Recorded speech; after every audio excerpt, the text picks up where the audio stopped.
famous REI big guys, everybody knows it. Yes.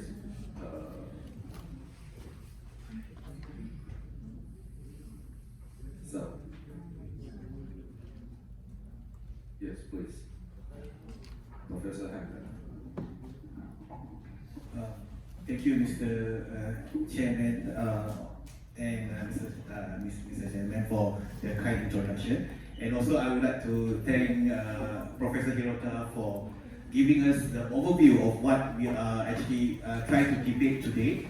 And also would like to thank the organizing committee to let us discuss and debate on whether the adenomyosis surgery is necessary in patients with infertility.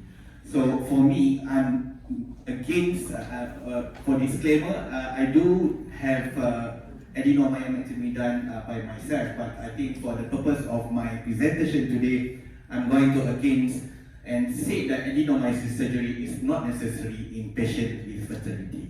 So what we're going to do, we have actually one disease, endometriosis, and what we don't want is actually we try to help the adenomyosis. However, we actually make it worse when we do a surgery. So there's a saying in Malay that we are becoming a mouse that trying to fix the pumpkin. So even we thought that we're going to do better, but it's actually make it worse. So what I'm going to do is actually to tell you is adenomyosis is known to cause infertility. So it has been highlighted by Professor Hirota that actually adenomyosis can reduce the infertility, and actually there is also a pregnancy in patient who has adenomyosis. So if you look at this publication, that we can see that there's a few studies that shows that this patient with adenomyosis can still get pregnant, although there are a few studies that show significantly lower pregnancy rate in patients with adenomyosis compared to control, and also compared to adenomyosis with endometriosis. So for these slides, I can conclude that pregnancy is still possible in patients with adenomyosis. So if you look at the meta-analysis that been published in 2017, they looked at systematic review and meta-analysis of 11 studies. They compared adenomyosis, which is 590 patients, compared to no adenomyosis, about 1,500 cases. They found that the clinical pregnancy rate, ongoing pregnancy rate, live birth rate, and is actually lower in patients with adenomyosis, and miscarriage rate is higher in those with adenomyosis. So it actually known that adenomyosis, even though they go for an IVF treatment, we have a reduced success rate in all reproductive outcome. So you might think that this is 2017 meta-analysis, but there is actually from this study, we can see that adenomyosis reduces the implantation rate, clinical pregnancy rate, and live birth rate in IVF and ICSI. So, and you look at an updated meta-analysis in 2022, which is 2 years back, from Cozzalino, which is been highlighted by Professor Hirota. They actually analyzed 22 studies, which is majority are prospective studies with 7 retrospective studies, and they look at the live birth rate and clinical pregnancy rate. And this meta-analysis also shown that in patients with adenomyosis, if they go for an IVF treatment, they have reduction of live birth rate and clinical pregnancy rate. So we can conclude that adenomyosis significantly reduce the implantation rate, clinical pregnancy, and live birth rate.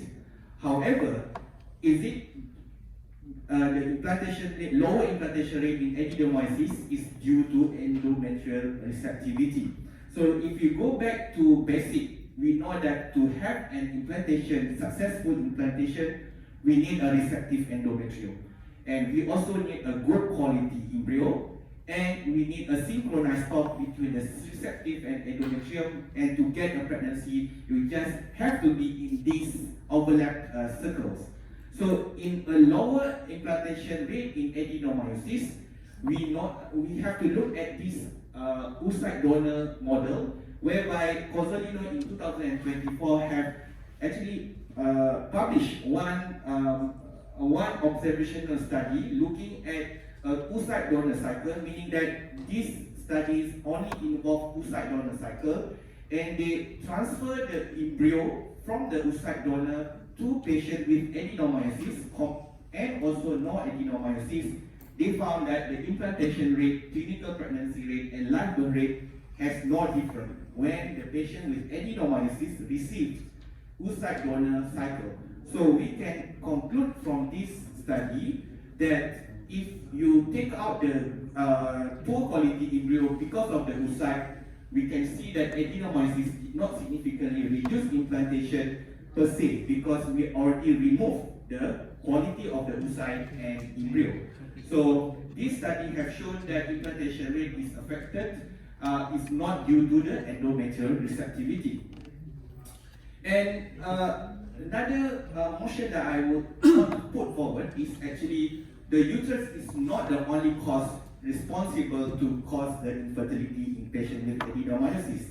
So it is traditionally when we talk on adenomyosis, we will talk about impaired implantation, we will talk about altered uterine contractility, and we are backed up with a lot of publications that show the impact endometrial myometrium interface, altered uterine peristaltic activity, altered endometrial myometrial vascular growth, and a lot of publications that blame the endometrial receptivity is impaired in patients with adenomyosis. However, we forget that there is actually in patients with adenomyosis has coexisting endometriosis or endometrioma. Like Professor Hirota said just now, the ovarian rhythm might be impaired in patients with adenomyosis. And patients with adenomyosis also has deep dyspareunia, whereby the infertility is not due to the endometrial receptivity, it's actually reduction of sexual intercourse, regularity of sexual intercourse and cause infertility. And we can also look at the sperm function has been affected in patients with adenomyosis and also impact the uterotubal transport. So when we talk about adenomyosis, we cannot generalize that patients with adenomyosis just have an impaired receptivity. However, we have to look at coexisting endometriosis, endometrioma, and other factors. And therefore, this slide shows that uterus is not the only cause of infertility, and why are we going to remove the adenomyoma?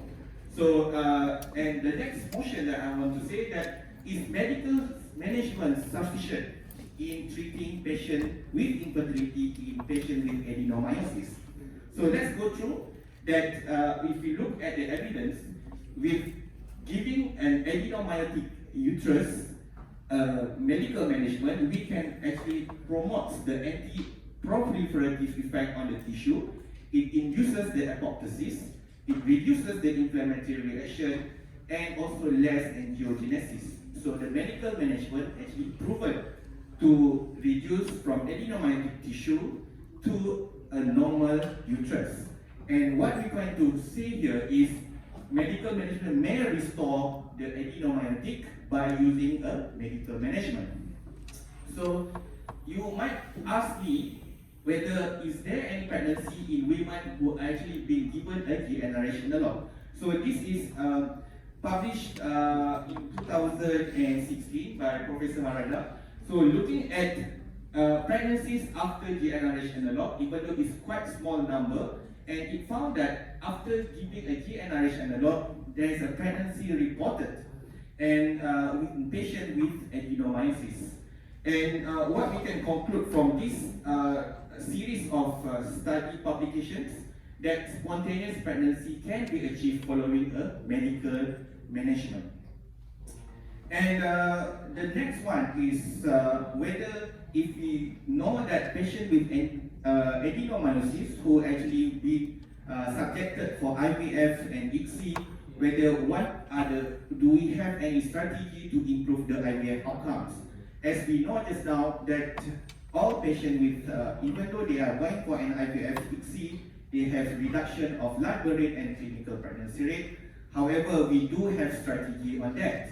If you look at Borden in 2024, have made one publication, freeze-all publication, looking at comparing the ART outcome between fresh and freeze-all strategies, which is published in Fertility and Sterility, looking at the retrospective observational study, whereby the adenomyosis being diagnosed through TBS or MRI, comparing 111 fresh cycle compared to 195 cycle. You can look here that the cumulative pregnancy rate is actually significantly higher in patient who has been freeze-all strategy in patient with adenomyosis. So from this slide, you can see that the freeze-all strategy can improve the adenomyosis patient, and we don't need surgery for that. And if you look at the freeze-all strategy in a patient who already had a GnRH analog prior, and then followed by a freeze-all strategy, and go ahead with the frozen embryo transfer later, you can see that a Chinese group who has been who published last year, looking at pregnancy outcome per retrieval cycle, and then they actually subgroup it into endometriosis, adenomyosis, and endometriosis with adenomyosis compared to a control group which is no endometriosis or adenomyosis. They have made some comparison between the adenomyosis and the control. Is actually there is more pregnancy if they already had a GnRH analog for their stimulation protocol, freeze-all, and transfer with frozen embryo transfer. So this is the second strategy in patient with adenomyosis, and we can see that GnRH analog protocol for the stimulation, IVF, and freeze-all, followed by the frozen embryo transfer, can have a higher cumulative live birth rate. So this is the second strategy that we can look at. And the third strategy is a study that we published in Surrey et al. 2017, looking at how are you going to strategize patients who already have a freeze-all and going for FET. So this is a bit funny study because they are looking at percentages. So I don't think we should analyze the data using percentages, but they have actually made into 4 groups, whereby the group 1 endometriosis with PGT, group 2 endometriosis without PGT, and group 4 is the control, and they look at the percentage of pregnancy. They found that if you give a GnRH analog prior to the FET, you have got a higher percentage of pregnancy rate in women who has FET. So the GnRH analog they give is up to 56 days, which is 2 months, 28 days and 28 days. And they conclude that higher implantation rate and clinical pregnancy was noted in patients who were already given the GnRH about 2 months prior to the surgery, to the FET. So we can say that a prolonged course of GnRH after freeze-all to patients with adenomyosis have higher implantation rate and clinical pregnancy rate after FET. So we do have strategies in patients who are going for an IVF treatment in patients with adenomyosis. So another question that I would like to bring forward is actually surgery will not necessarily improve fertility. So we can listen to Professor Hirota just now, nice surgery, but is it necessarily will improve the fertility? Of course, there are reported surgery.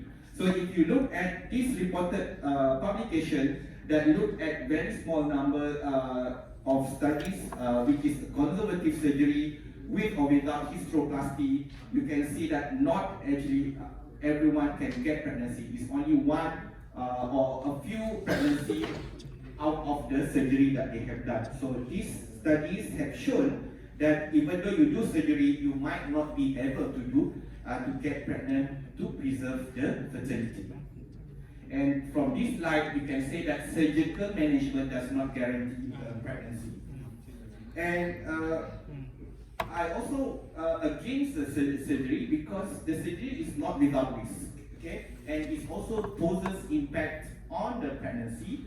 So if you can look at this, the same publication that Professor Hirota have highlighted from Sayama et al. In 2023, they looked at a retrospective single-center study on the effect of adenomyoectomy on pregnancy outcome, and they review all the pregnancy. Therefore, is some discrepancy of the number of patients there, and we can see that the adenomyomectomy who had pregnancy are 18 compared to patient with adenomyosis without adenomyomectomy, which is 105, which showed that even though you don't do adenomyotomy, you have pregnancy reported. And more worryingly, we can see that if you do adenomyomectomy, you have more placenta abrupta spectrum, and also almost everyone had a caesarean section, and the blood loss in patient with had a caesarean section who already have adenomyotomy is significantly higher. So even though you do adenomyotomy, you're not necessarily to get pregnancy, and even you had a pregnancy, you have a lot of complications associated with the adenomyotomy. Okay, so from this paper, we can conclude surgery actually causes more complication instead of we try to help to get the fertility. And also, I would like to also discuss on the surgical risk. Okay, we know that maybe the Japanese group has a lot of surgical techniques that we can offer in patients with adenomyosis. However, we have to balance whether what are the risks of surgical treatment with adenomyosis. For example, there are risks of bleeding, pain, and infection. Also, a visceral injury in adenomyosis. It also can impact the ovarian reserve, even though it's far from the uterus, but there's a collateral supply of the ovarian vessels that can actually reduce the ENH, can also cause premature ovarian failure, and adenomyosis has a very high learning curve, and it can cause incomplete surgery. And also, it has a cost burden whereby you need to go for a surgery. In fact, in many countries, that fertility surgery might not be covered by the insurance, and it has a potential delay of the ART because we subject them for a surgery. So the surgical risk is actually not without risk. So in conclusion, my motion on not to do surgery is this one. We can see that the pregnancy, from the reported publication, that pregnancy is still possible in patients with adenomyosis. You also have noted that adenomyosis does not reduce the odds of implantation with the oocyte donor cycle. We also look at the uterus is not the only cause of infertility, and there are many other causes of infertility in patients with adenomyosis. And we have a medical management that can restore the fertility in patients with adenomyosis. A spontaneous pregnancy can be achieved following a medical management. There is a reported cases. Freeze-all strategy in women with adenomyosis undergoing ART gives better outcomes. So we have a specific strategy in patients with adenomyosis. And additional GnRH protocol with freeze-all and FET later have higher cumulative LIBOR rate. And a prolonged course of GnRH for freeze-all for the FET increase the implantation rate in FET. And surgical management does not guarantee a pregnancy. And lastly, the surgery is not without risk. So I have pointed out all the points that I think that surgery is not necessary. If you can see, why do we need a surgery for patients with adenomyosis? With that, I thank you, everyone, and hopefully that everyone can buy my points, even though this is still I do surgery too, but I just want to point out what are the points that we don't need actually a surgery for patients with adenomyosis. Thank you. Thank you, Professor. And just the last slide, just because we have a little bit time, so just wants to highlight, just to clarify why you say that freeze-all strategy. So when are the freeze-all strategy, what they're doing during the window before FET? Do you mean that you want to emphasize they're doing more medical treatment? Yes. So you just highlighted the importance of medical treatment for further suppression of the adenomyosis and make it success. I think freeze-all is generally beneficial for, even though not endometriosis, but I think with certainty in adenomyosis, we have further medical management before the FET cycle with from the egg collection from the fresh cycle. Okay, thank you. So, thanks very much. Actually, a very difficult task for both of them because in a debate session, they're just playing some assuming role for each part, not necessarily their own real opinion on the disease. So, very difficult that. So, the next part would be the rebuttal section that. For the two speakers, maybe you have some rebuttal opinions for the other part of their argument. So.